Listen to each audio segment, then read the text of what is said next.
Hey, if you're chasing a revenue target, you're a small business owner and you're like, I want to hit whatever it is, 500,000, a million, 3 million, 10 million a year in revenue.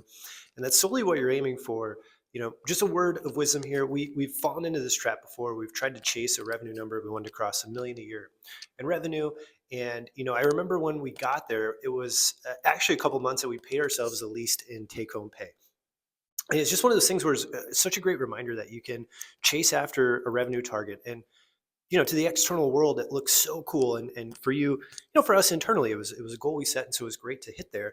But the reality was, in order for us to get there and scale up to that level in terms of team, in terms of marketing spend, and able to make that happen, was our actual overall net profit didn't change a whole lot. And there were times where it actually went down because we were having to invest in order to hit sort of the goal that we were aiming for.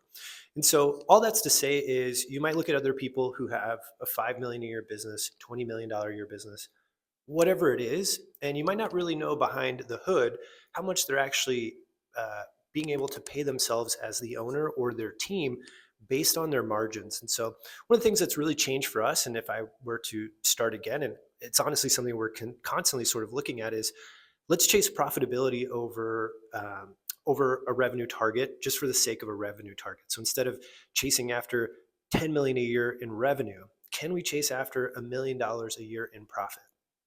And I'd rather that be on 4 million a year of revenue than 10 million a year of revenue, because it usually means that it'd be less to manage, less to oversee. So just a heads up, if that's something where you're at and you're at a phase where you're chasing a revenue target, been there, totally understand. We're still, it still happens sometimes where you see someone else saying that they're doing a revenue mark and you're like, oh man, I can't wait till I get there. But the reality is, at the end of the day, like, revenue without profit doesn't usually change your actual life and what you're able to do in terms of time and freedom.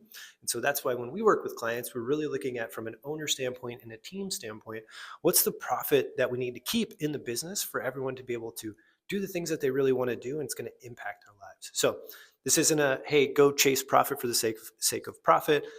It's a, hey, let's plan around profitability rather than chasing after revenue.